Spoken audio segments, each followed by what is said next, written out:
Salve galera, Heavy Culture Talk na área mais uma vez e hoje com outro convidado super especial, a lenda do heavy metal americano Helstar. Recebemos orgulhosamente o grande guitarrista Larry Barragan. Welcome. Muito bom, pessoal. Antes da gente iniciar, saudar o Christian. Bem-vindo, Christian. Se inscreva no canal, dá aquela força para nós, divulga.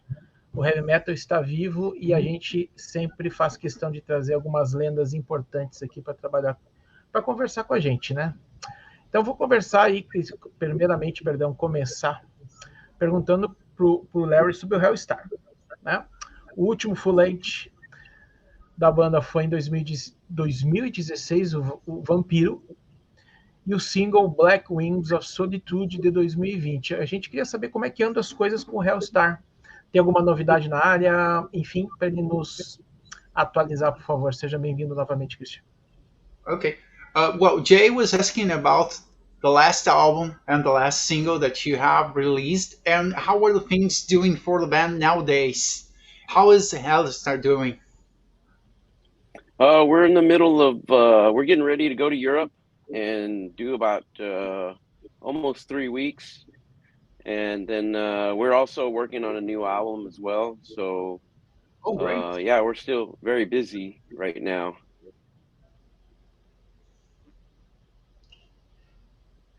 And what can you tell us about this new album? It's going to bring more classical heavy metal as the band was like forged on?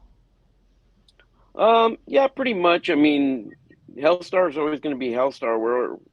We have a certain style that we do things in, but at the same time, you know, we don't want to do anything. We don't want to be repetitive. I mean, I hate to say we're trying to reinvent ourselves, but we don't want to do the same thing over and over again either, you know. So it's going to sound a little bit different from the past albums. And you know, if you go through and listen to all of our albums, I would find it hard for you to say that we have any album that sounds like the one before it, you know. So that's really important to us to not just, you know, kind of rehash what we've done, you know, to actually do something different, you know, and that's always the difficult thing. Yeah, so I think evolving inside the style is one of the most difficult things for some bands, you know. They keep on doing the same thing because they're not able to evolve. I don't know if you agree with that. I mean, yeah, there's some bands that I don't know if it's that they can't evolve. It's just that they like doing what they do, you know, that's where they're at. And for us, you know, we've always wanted for every album to be unique, you know, and that's not always easy, you know. It's very hard to do that a lot of times, you know. But like I said, if you listen to all the albums, we've been able to accomplish that, I think. Yeah, it's like we could say that each album has their own identity in this case, and also it makes like a little bit more difficult to people understand the band sometimes because they expect to listen always to the same thing, and then you have different identities in album, but you have the identity of the band at the same time. That's a very good analysis of what happens to us a lot of times is that, you know, yeah, they want us to do Remnants of War again. They want us to do, you know, Nosferatu, obviously. They want the band to be kind of stuck in that era. And, you know, for us, it's just very hard to go back and, you know, kind of recapture something that you did, you know, 30 years ago. It's just almost impossible, you know. So we don't, you know, I told a fan, well, I had a fan one time going, hey, but don't you write the music for us? And I said, well, I mean, if I did that, then I would never write a song, because then I would have all the fans telling me, oh, you need to do this, you need to do that. Hey, why don't you try this instead? And, you know, you'd just be running around chasing your tail. So in the end, we write what we write, you know, whatever comes out, and we don't apologize for it. We don't we don't try to shy away from who we are, and hopefully, the one thing that we always try to achieve is for the band to be heavy, on top of everything, but also, like, Yeah. I said, we have our style, so that's always going to be part of it as well. You are going to get some kind of neoclassical lines here and there still, so that's just part of our DNA. But Yeah. yeah, for the most part, just trying to do what we do. Great, great. Jay, pode perguntar a segunda pergunta aí. Ele está falando a identidade, enfim, né? Essa questão do heavy Uhum. metal. Eu quero fazer uma menção à compilação Clad in Black, que saiu em 2021, né? E o que mais me chamou a atenção foram os covers. Existem alguns covers nessa compilação que ficaram muito, muito legais aí, através do Helstar, que foram Restless and Wild do Accept, né? After All do Sabbath e Humanizer, e Sinner do Judas. Eu queria perguntar para o Larry se a gente pode considerar essas três bandas aí, né? O Accept, o Sabbath e o Judas Priest, como as principais influências do Helstar? Okay. Well, Jay is talking about Clad in Black and the covers that you made there. They were great. And he would like to know if we can consider Accept, Sabbath, and Judas Priest as the main influences for the band. How do you see that? In the beginning, yeah, those were some big influences for us. One of the biggest influence for us in the very beginning was Angel Witch. We loved that band, and if you go back and you listen to the very first Helstar album, you could see where we just stole parts from Angel Witch. It's blatant. It's just a blatant influence. In the very beginning, and a lot of people don't hear that at first. They hear, like, the priest and the maiden in the beginning, and then as time went on, we developed our own style. But yeah, those bands, I mean, they started it all, especially like Accept. I go back to them, and they were like the first kind of thrash metal, really, because nobody was doing anything like Fast as a Shark back then. I mean, that song just like blew everybody away. Like, oh my God, did you hear that? It was just so killer at that time, and we were young and very impressionable, but at the same time, we were looking for our own way as well. Yeah, great. Eu vou fazer a terceira pergunta. Também já Segue, que é segue meu sobre. amigo. Fica à Sim. vontade. Well, you were part of the beginning of the North American scene in heavy metal. How do you feel about it, and how do you see the evolution of the scene? Like, because nowadays the bands, they sound more like something plastic, not as organic as in the beginning, because obviously technology changed. We have an evolution very fast. It's like nowadays it's easy to record something at home with the whole studio at home. And the most important thing is, like, you were there in the beginning. You have faced all the evolution of the thing. How do you see this growth, and how was it to be there in the beginning? Well, in the beginning, I mean, it was much harder in a way to get your name out there. Obviously, we recorded a demo, and that's how you got known, is like people passed your demo around. I had it, and I made a copy, and then I gave it to you, and then you listened to it, and if you liked it, you gave it to a friend, and then that, and that's how it kind of grew.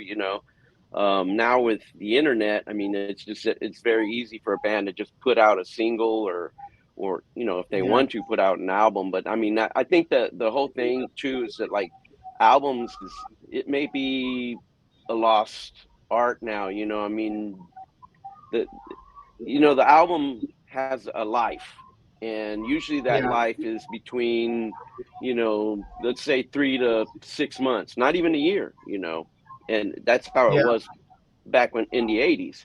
And now, I mean, you can put something out, and if you don't tour on it, if you don't promote it, it's going to die within 3 months, you know. And Yeah, then, for sure. so like, let's say you put out an album of, 10 songs, it dies in 3 to 6 months maybe, and you've kind of wasted it, where if you put out, a single and maybe a 4-song EP and then put out another 4-song EP later on in the year, well, that keeps your that keeps your band name relevant. It keeps Alive. your music out there, So I think that's one of the main differences in approaching how it was back then and how it is now. As far as the music goes, I mean, yes, it's the music is very processed and quantized, and everything is right on the grid, and when you're Yeah, recording, and it's perfect, and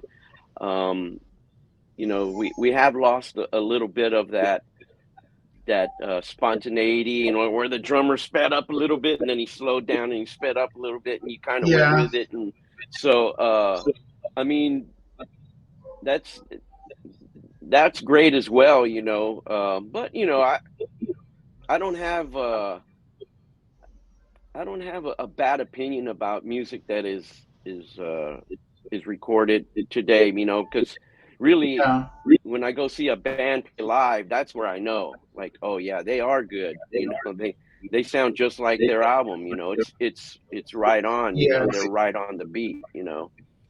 So yeah, yeah, I mean, yeah, and then the players today. I mean, back when we were learning how to play and playing and recording, you didn't have guys that were as good as they are now, man. You got shredders yeah, coming out of the woodwork, So yeah, it can be exciting, and it's kind of, at the same time it's a little daunting, and like, oh man, that guy sounds just like the other guy. So yeah, it's a two-way street. Sometimes you have great players, and then they don't write good songs, and then you have great yeah, songwriters that don't play great. So it just depends on what's important to you. For me, the thing that's important is the song. I could care less if you play like Ingve. If you better have a song that moves me. Like I mean, a lot of the old guard of bands, like, yeah, let's say Exodus and Death Angel and Testament, when they put out albums, man, they still have it. It's still something in their music that like hits me in the soul, So I mean, that's really, really important, And I'm not sure that I get that from a lot of the newer bands. There are a few out there, but I still listen to the old stuff. yeah. I think there is great new stuff coming from new bands, but as you mentioned, they are kind of short-lived. Like it's like a sensation for a month, 2 months. Okay, there is another one, and then there comes another one. It's like people. One thing that is important to say in our time, because I'm a little bit old.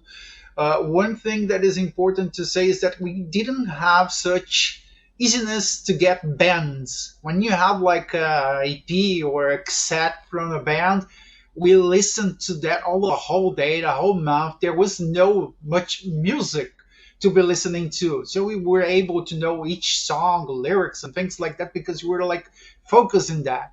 And nowadays seems impossible to keep something because there is always something being streamed, always new and things like that.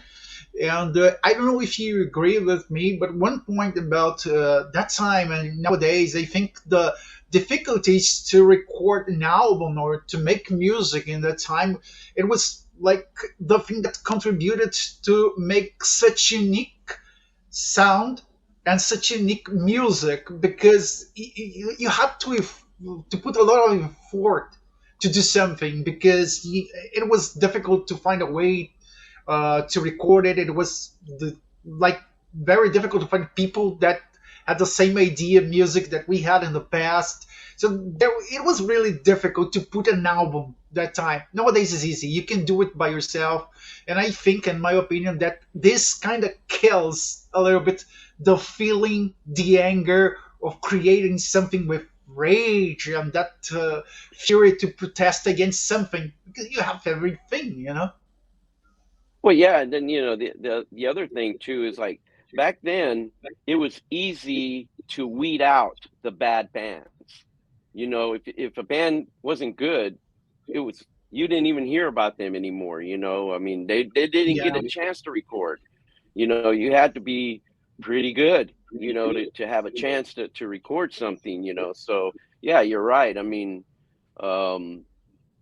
yeah, you had bands that were striving for, you know, something great, you know, and then you had bands that just didn't have it. And so, and like today, it's easy to just have one guy that can, you know, record a whole album and just like program the drums, and it's going to do this, and I'll play the bass, and you know, maybe I'll get a singer or something to come in and sing a couple of songs. So, you know, there's not that camaraderie of a band, and then there's not that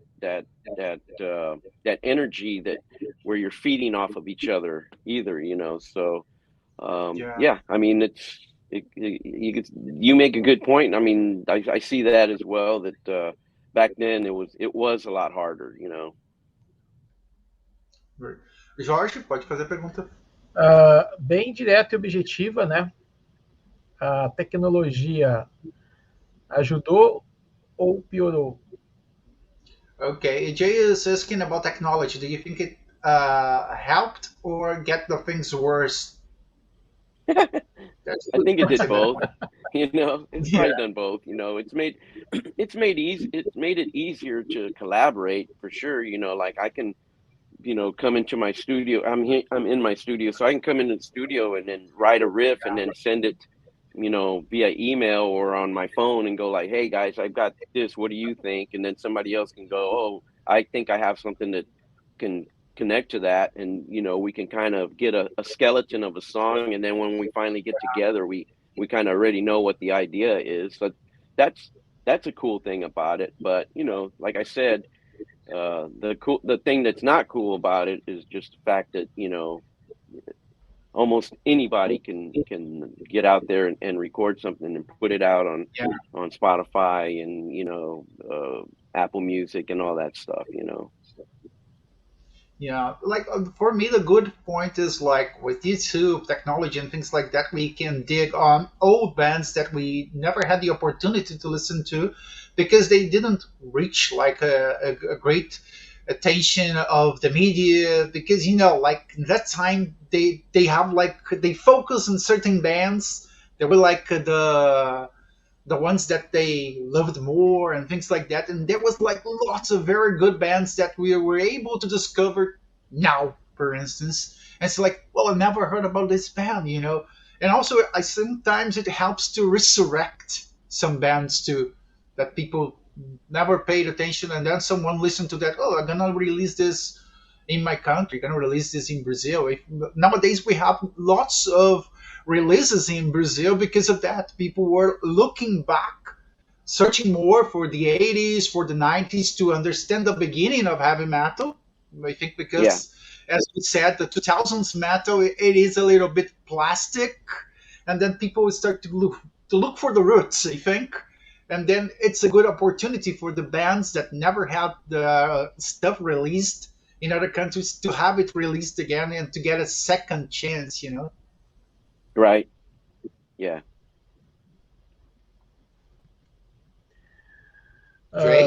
Christian, eu já quero comentar aí sobre a outra banda também muito bacana do Larry, Santa Obscuridade, que também segue uma linha muito tradicional aí de heavy metal, mas com letras em espanhol. Queria entender qual foi a inspiração do Larry e o que ele pode nos contar sobre essa banda aí bacana, Santa Obscuridade. A gente recomenda ao pessoal aí buscar, que é muito bom.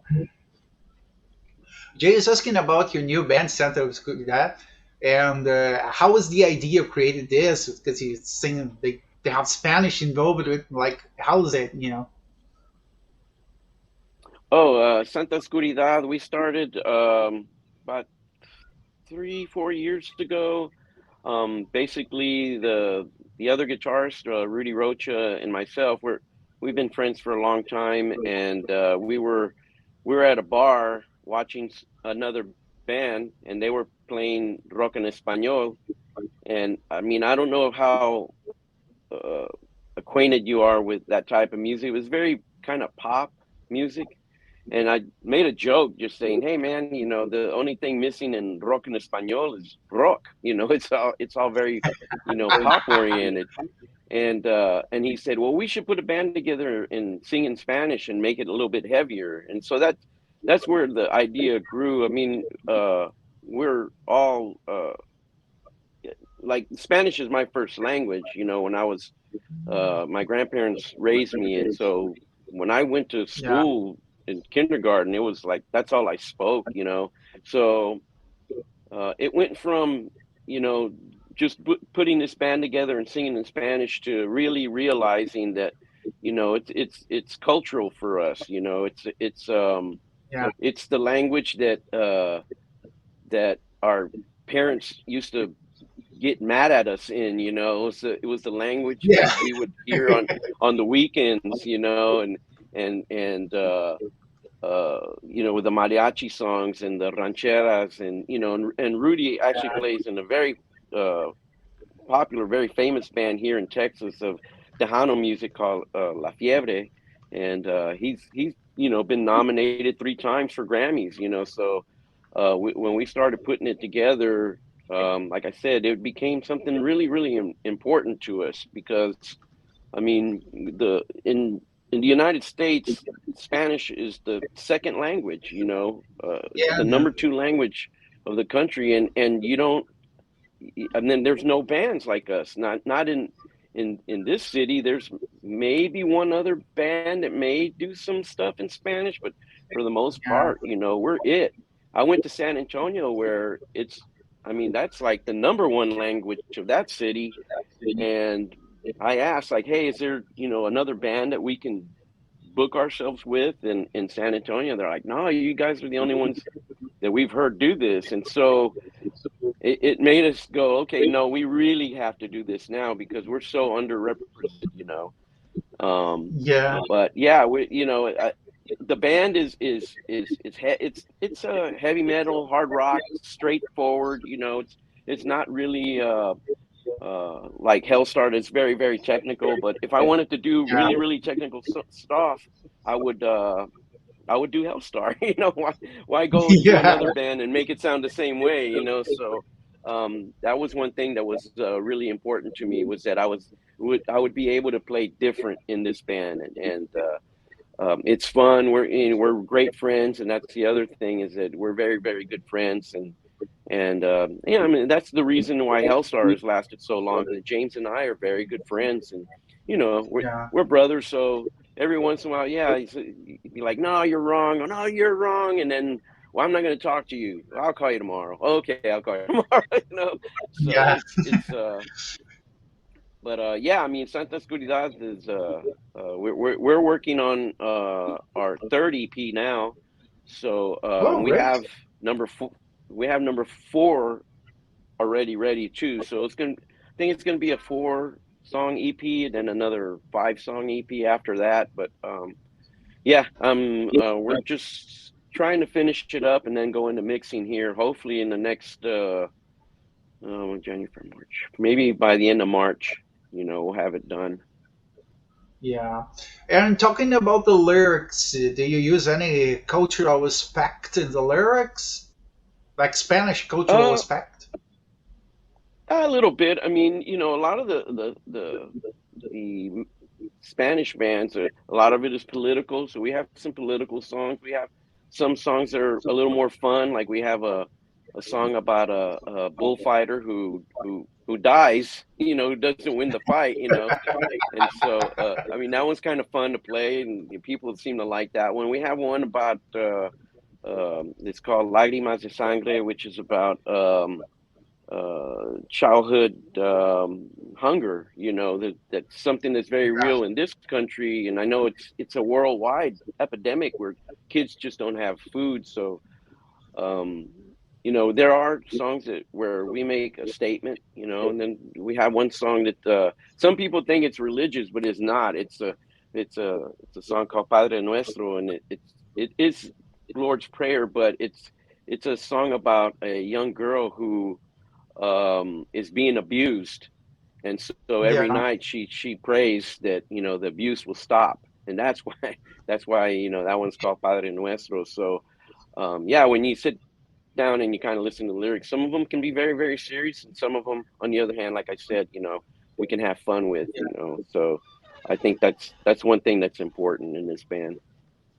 Yeah, one thing that I would like to ask you, I don't know if you feel like that, is like nowadays people seem not being able to understand the lyrics, you know. But some people think that the lyrics preach something that the band is like preaching and everything about, and they forgot that it is just a lyric. It's something that you feel like writing about is an idea and things like that. People seem not to be able to understand that nowadays. How do you feel about it? Well, I mean, we live in a cancel culture now, so you know, it's like, oh, I can't believe he just said that or he wrote that, you know. And you know, Yeah, when we first started out, it was like, no, you did. You wrote stuff that made people uncomfortable. You wrote about things that were, you know, horrific, you know, and things that were, you know, really just fantasy type stuff. You things that you would never imagine would really happen, you know. yeah, And some stuff that's historical. I mean, um, it's unfortunate that people can't, you know, they just want to censor everything. And uh, I mean, if that was the case, you know, you'd never read a book by Stephen King or Clive Barker or any of yeah, those guys, you know, because it's just it pushes those boundaries, you know. And some people are just no longer want that, you know. They want everything to be, you know, flowers and, you know, beach and, you know, pretty girls and the, you know, the sun rises and sets and the beautiful blue yeah, sky, you know. And for us it's like, no man, there's a lot of storms out there too, you know. You got to write about yeah. that as well. That's good. That's really good. Jay, vai fazer mais alguma pergunta? Ah, qual, só para a gente se encaminhar para o final, né, só uma curiosidade minha, qual é o play favorito do Larry do Helstar? Jay is asking about your favorite Helstar album, like that one that you would say like this is the best one. Listen to Oh man, that. that's kind of hard. I mean, they're all a snapshot in time, you know. It's however whatever we were at that particular moment, you know. So it's easy to say, oh, you know, there I love them all or whatever. But I mean, there's some that are very dear to me. I love Glory of Chaos. It was the album that I always wanted to make. It was really heavy and thrashy, and I mean, anybody that really knows me knows that I love thrash, and especially that Bay Area thrash. If I could play in any band right now, it'd be like Exodus or Death Angel or something like that, you Yeah, know. But so that's why that album sticks out to me. And then, you know, the next album after that is Vampiro. You know, I loved yeah, the darkness of that one, and it was it brought us back to that whole vampire theme. And you know, James really ran with it. You know, now everybody yeah, calls him, you know, the vampire stuff. But I mean, it's all in fun, but still at the same time, the music on that album I'm very proud of. You know, I think Andrew Atwood, our other guitarist, wrote some amazing songs for that album as well, you know. So there's some great performances on bass and drums and stuff. So my light went off. yeah.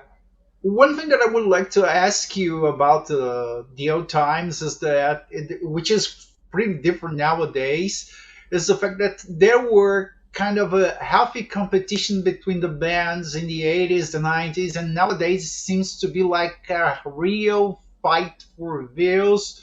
People cursing each other, trying to get some controversial issues to make more views and things like that, like to be on the spotlight. How do you see that?